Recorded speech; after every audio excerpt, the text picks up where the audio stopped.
Pulmonary embolism के आप sign and symptoms को कैसे याद रख सकते हैं।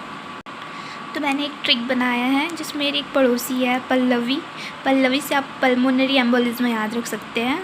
ठीक है, तो जैसे मैं पल्लवी के घर गई तो मैंने देखा कि पल्लवी को क्या हो रहा है, डिस्निया हो रहा है, वो भी एकदम सीवियर वाला, और उसकी ब्रीथ भी शॉर्ट है। मैंने बोला उसको बेड पे ले जाओ। बेड पे क्यों जाते हैं इंसान? रेस्ट करने के लिए। तो इससे आपको याद रखना है रेस्टलेसनेस। ठीक है, और वो बहुत एंजीशियस एंजाइटी में भी लग रही थी।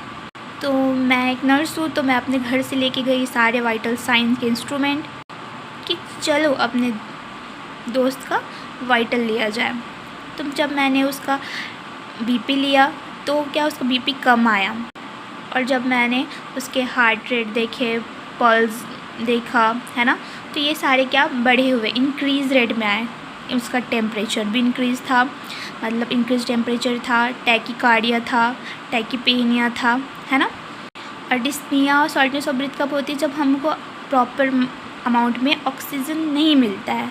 ठीक है, तो ऑक्सीजन की डिफिशियंसी के से क्या होता है? साइनोसिस दिखते हैं, है ना, और हेमोप्टाइसिस भी देखने को मिल रहा था।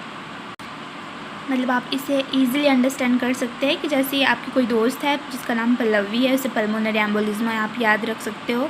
ठीक है, और जब आप उसके घर गए तो उसको क्या हो रहा था? सीवियर डिस्निया हो रहा था, उसकी ब्रीथ साउंड लो थी। जब आपने उसका वाइटल लिया, है ना, तो उसमें सिर्फ हाइपोटेंशन, मतलब जो बीपी था वो बस कम था, बाकी सारी चीज़ वाइटल्स इंक्रीज, जैसे टेम्परेचर इंक्रीज़ था, टैकीकार्डिया मतलब हार्ट रेट भी इंक्रीज़ था, और रेस्पिरेशन रेट मतलब उसका टैकीपेनिया भी उसको हो रहा था, और ऑक्सीजन की डिफिशियंसी के कारण उसके में साइनोसिस भी देखने को मिल रहा था, और हेमोप्टाइसिस भी देखने को मिल रहा था। ठीक है, इससे आप इजीली अंडरस्टैंड कर सकते हैं, कभी नहीं भूलेंगे आप।